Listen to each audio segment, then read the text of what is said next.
Hi అండి, అందరికీ నమస్తే. నేను మీ గీత. మై డియర్ రాక్షసుడు పార్ట్ 37. మధుని తల వెనుక కొట్టాక ఆమె పడిపోబోతుంటే మహేష్ వాళ్ళ ఫ్రెండ్స్ ఆమె మీదకు వస్తూ ఉండగా డోర్ బద్దలిన శబ్దంకి వాళ్ళు ఉలిక్కిపడి మధు కూడా నొప్పితో అటువైపు చూసింది. కాలరుద్రుల్లా కళ్ళు ఎరుపెక్కి వాళ్ళ వైపు దూసుకుంటూ వచ్చాడు రిషి. మధు కళ్ళు మూతలు పడుతున్నా కానీ అలా చూస్తూనే ఉంది రిషి వైపు. రిషి రాగానే ఆమెను లేపి అక్కడ సోఫాలో కూర్చోబెట్టి, మధు నీకేం కాదు, నేను వచ్చేసానుగా అని అన్నాడు ప్రేమగా. అదే ప్రేమ, ఆమె కోరుకున్న ప్రేమ, ఆమె భర్త నుండి కోరిన ప్రేమ.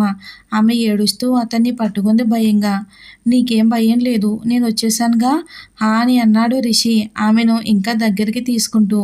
వెంటనే ఆమె తలకి తగిలిన గాయాన్ని చూసి అతని కర్చీఫ్ అడ్డుగా పెట్టి ఆమె చున్నీని చుట్టి కట్టాడు. రిషిని చూసిన మహేష్కి ప్రాణాలు పైకే పోయాయి. సరే, వాళ్ళ ఫ్రెండ్స్ ఉన్నారని ధైర్యంగా, చూడు దీంతో నీకు సంబంధం లేని విషయం, మర్యాదగా నువ్వు ఇక్కడి నుంచి వెళ్ళిపో, నీకు మంచిది మాకు మంచిది అని అన్నాడు రిషి ముందుకొచ్చి.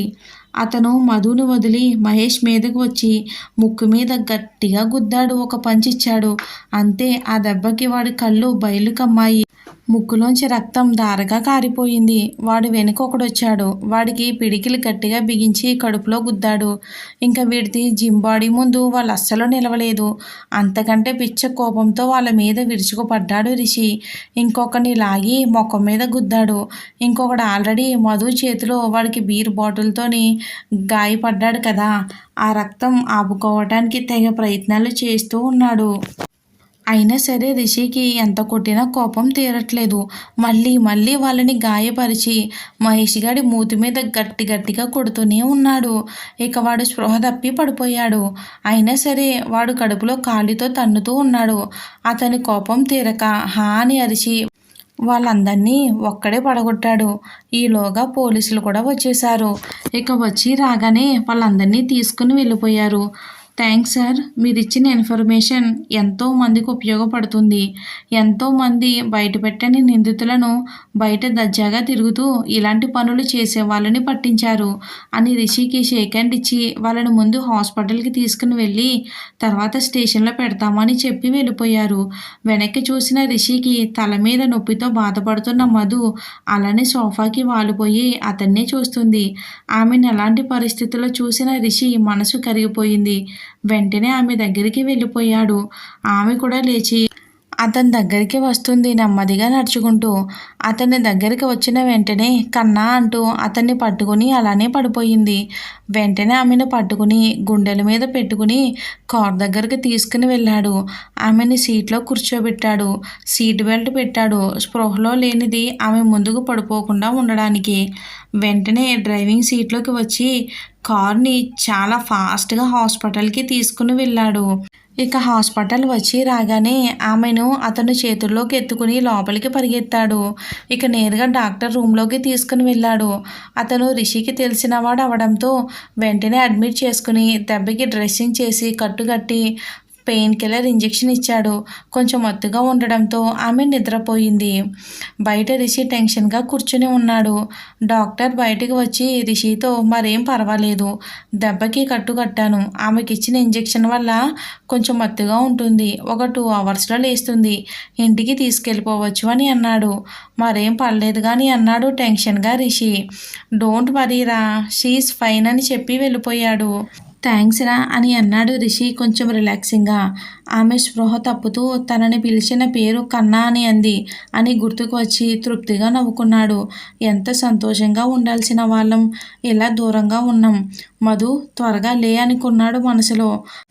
ఆమెతో ఎప్పుడెప్పుడు మాట్లాడదామా అని ఉంది అతనికి. కాసేపటికి అతను కూడా అలసిపోవడంతో మెల్లగా కుర్చీలోనే నిద్రలోకి జారుకున్నాడు రిషి. ఇక మధుని బెడ్ పైనే చూస్తూ. మధుకి ఇంజెక్షన్ మత్తు వదిలాక మెల్లగా కళ్ళు తెరిచి చూసింది. ఎదురుగా రిషి ఉన్నాడు. ఆమెకి ఆ టైంలో సంతోషపడాలో, ఆమె నిన్నాళ్ళు దూరం చేసుకున్నందుకు బాధపడాలో ఆమెకే అర్థం కాలేదు. కానీ అతనికి దూరంగా ఉండలేను, కానీ దగ్గర అవ్వలేదు. ఆమె నెమ్మదిగా లేచి ఆమె కట్టు చూసుకుంది. కొంచెం నొప్పిగా ఉన్నా ఇందాకంత లేదు అనిపించింది. రూమ్ అంతా సైలెంట్గా ఉంది. రిషి ఇంకా ఆమె మాత్రమే ఉన్నారు. ఆమె బ్యాగ్ ఎక్కడా అని చూస్తే పక్కన టేబుల్ పైనే ఉంది అని అంది నెమ్మదిగా. బ్యాగ్లో ఫోన్ తీసుకుని చిన్ని స్కూల్ నుంచి వచ్చేసి ఉంటుంది అని పక్కింటి వాళ్ళకి ఫోన్ చేసింది. వాళ్ళు లిఫ్ట్ చేసి చిన్ని మా దగ్గర సేఫ్గా ఉంది అని చెప్పారు. అమ్మయ్య అని అనుకుని నెమ్మదిగా లేచి వాష్రూమ్కి వెళ్ళి ఫ్రెష్ అయ్యి డ్రెస్ సరి చేసుకుని నెమ్మదిగా డోర్ తీసుకుని బయటకు వెళ్ళబోయింది. వెంటనే ఎక్కడికి అన్న గొంతు బేస్ వాయిస్లో వినిపించింది మధుకి. ఒక్కసారిగా వెనక్కి తిరిగి చూసింది.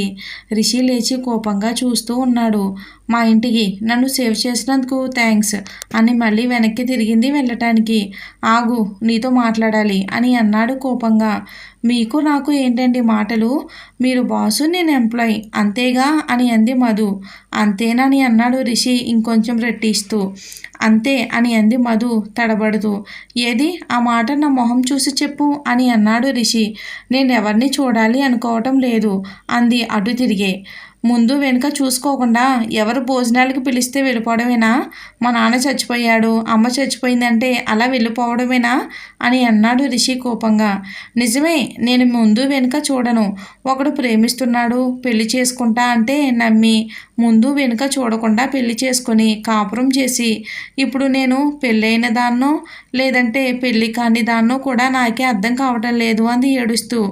అంటే నేను నిన్ను మోసం చేశాను అనుకుంటున్నావా అన్నాడు ఆమె ముందుకు వచ్చి. కాదా మరి, దీనికి ఏ పేరు పెడతారు మీరే చెప్పండి మిస్టర్ రిషి, చెప్పండి ఏమంటారు? నా జీవితాన్ని ఒక అర్థం లేని కాగితంలా చేశావు. ఈ 2 నెలలు నేను ఎంత బాధపడ్డానో నీకేం తెలుసు అంటూ అతన్ని గుండెల మీద కొడుతూ ఏడుస్తూ ఉంది. నేను నీకంటే ఎక్కువ ఏడ్చాను అని అన్నాడు ఆమె చెయ్యి పట్టుకుని ఆపుతూ. ఆమె కొంచెం ఆశ్చర్యంగా చూస్తుంది. మళ్ళీ ఏం కొత్త కథ చెప్తున్నావు అని అంది కోపంగా మధు. కథ చెప్తున్నానా? నేను ఎందుకు అలా ఉన్నానని ఒకసారైనా ఆలోచించావా? నన్ను అర్థం చేసుకున్నావా అని అన్నాడు ఆమెని అర్థిస్తున్నట్లు. నేనున్న పరిస్థితిలో నేను ఎవరిని అర్థం చేసుకోను.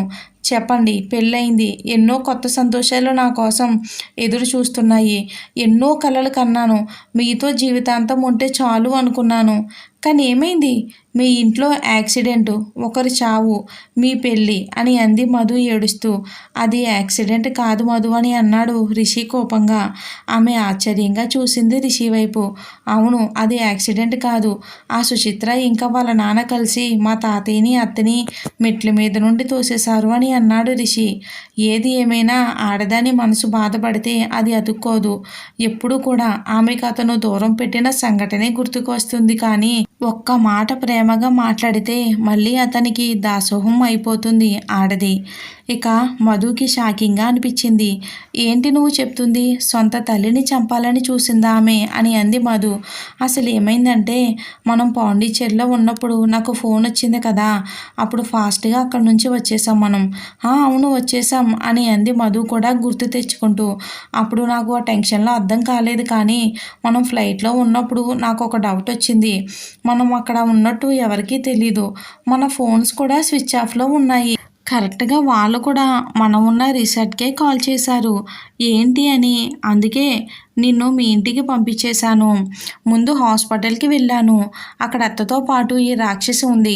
మొదట చూసి నేను షాక్ అయ్యాను, ఇదెప్పుడు వచ్చింది అని. కానీ దీనికి ఇదే కారణం అని నాకెందుకో అనిపించింది. అత్త అప్పటికి స్పృహలో లేదు. ఆమె ఎప్పుడు స్పృహలోకి వస్తుందా అని వెయిట్ చేశాను. ఈలోగా ఆ సుచిత్ర నా దగ్గరకు వచ్చి ముసలి కన్నీళ్ళు కార్చింది. అమ్మకి చూడు బావా ఎలా అయిందో, తాతయ్య కూడా చనిపోయారు అని నన్ను పట్టుకుని ఏడ్చింది. అది నేను ఆమెను దూరంగా తోసేసి బీయింగ్ ఇన్ యువర్ లిమిట్స్ అని అన్నాను కోపంగా. ఆమె అప్పటి వరకు చేసిన యాక్టింగ్ని పక్కన పెట్టి, అసలు ఏంటి నీ ప్రాబ్లం? ఇన్ని రోజుల తర్వాత నేను వస్తే నువ్వు ఇలా చేస్తున్నావు. ఇదంతా ఎవరి కోసం చేశాననుకుంటున్నావు? నీకోసమే. నువ్వంటే ఎంత పిచ్చో తెలుసా? నువ్వంటే నాకు ప్రాణం, పిచ్చి. నన్ను వదిలేసి నువ్వు ఎవరి గురించి ఆలోచిస్తున్నావు అని అంది గట్టిగా అరుస్తూ. ఏయ్, నీకేమైనా పిచ్చి పట్టిందా ఏంటి? ఇది హాస్పిటల్ అయినా ఏం చేశావు? ఇది యాక్సిడెంట్ అన్నారు. అన్నారు. "ఏం చేశావే?" అంటూ ఆమె గొంతు పట్టుకున్నాను. అప్పుడే అక్కడికి డాక్టర్ వచ్చి, "ప్లీజ్ మీరు సైలెంట్‌గా ఉండండి. పేషెంట్‌కి డిస్టర్బ్ అవుతుంది" అని వెళ్ళిపోయాడు.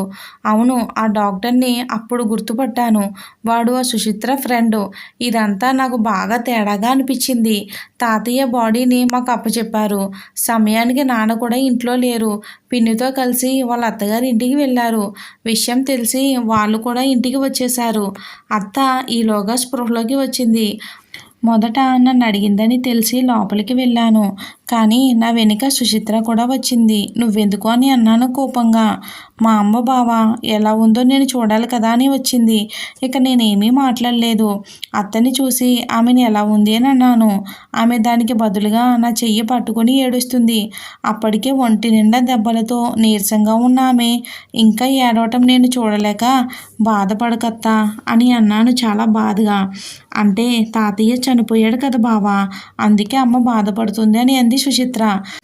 అప్పుడు వెంటనే అమ్మ ఏడుపు ఆపేసింది. నాకేదో తేడాగా ఉంది. ఇప్పుడు అత్తని అడిగినా ఏమీ చెప్పలేదు కదా, నాకెలా తెలుస్తుంది అని ఆమెను పడుకోబెట్టి బయటికి వచ్చాను. ఈలోగా తాతయ్య బాడీని పోస్ట్మార్టం చేసి మాకు అప్పచెప్పారు. అన్ని ఫార్మాలిటీస్ పూర్తి చేసి బిల్లు కట్టే టైంకి నా ఫోన్కి ఒక మెసేజ్ వచ్చింది. మా తాతయ్య కారు డ్రైవర్ నుంచి, "సార్ మీతో అర్జెంటుగా మాట్లాడాలి. ఎవరికీ చెప్పకుండా హాస్పిటల్ పైన ఉన్న టెర్రస్ మీదకి రండి" అని ఉంది ఆ మెసేజ్లో. నేను కూడా చిన్న పని ఉంది అని కనిపించకుండా టెర్రస్ మీదకి వెళ్ళాను.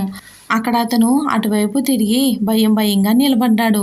"సార్ వచ్చేసారా? ఇటు రండి" అని నన్ను పక్కకు తీసుకెళ్ళి ఒక మూలగా ఉన్న దగ్గర నుంచోబెట్టి ఏడుస్తూ, "ఇన్ని రోజులు మీ ఉప్పు తిన్నాను సార్. అందుకే ఈ నిజం మీకు చెప్పాలని ఇక్కడికి రమ్మన్నాను" అని అన్నాడు అతను. నాకు ఏదో కావలసిన సమాధానం ఇక్కడే ఉంది అనిపించింది. "ఏంటి చెప్పు" అని అన్నాను. "సార్, ఏంటి మీరు, మీ నాన్నగారు వాళ్ళు ఎవరూ లేని టైంలోని అమెరికా నుంచి సడన్గా వసుధా అమ్మ, వాళ్ళ ఆయన, ఇంకా వాళ్ళ అమ్మాయి కూడా వచ్చారు. ఇంట్లో అప్పటి వరకు ఉన్న పనివాళ్ళు ఎవ్వరూ లేరు. నాకు అది సందేహం వచ్చింది. నేను కూడా కారు తాళాలు ఇచ్చి వెళ్దామని వచ్చాను. వాళ్ళని చూసి ఒక్కసారిగా ఆశ్చర్యపోయాను. వచ్చి రాగానే మెట్ల మీద మీ అత్తని జుట్టు పట్టుకుని కిందకి లాక్కొచ్చి ఇష్టం వచ్చినట్లు కొట్టేశారు బాబు. ఆ దుర్మార్గుడు అడ్డు వచ్చిన మీ తాతయ్యని అదే మెట్ల మీద నుంచి తోసేసింది బాబు. ఆ సుచిత్ర రాక్షసి. ముసలివాడు అని కనికరం లేకుండా, కారణం చెప్పకుండా తండ్రి కూతుళ్లను చిత్రహింస పెట్టారు బాబు. నేను ఇదంతా కూడా బయట కిటికీలో నుంచి చూశాను. కానీ వాళ్ళని కాపాడాలని నాకు అనిపించినా కూడా భయం వేసి ఉండిపోయాను. ఎందుకని కారణం అడిగారు బాబు వాళ్ళు. అప్పుడు మీ మావయ్య ఏమన్నాడంటే, "మీ మేనల్లుడు పెళ్లి చేసి హనీమూన్‌కి పంపించావా" అని తిట్టారు. అసలు మరి ఏం జరుగుతుంది? దానికి రిషి పగ ఏం తీర్చుకోబోతున్నాడు అనేది మనం వచ్చే భాగాల్లో చూద్దాం. Thanks for watching.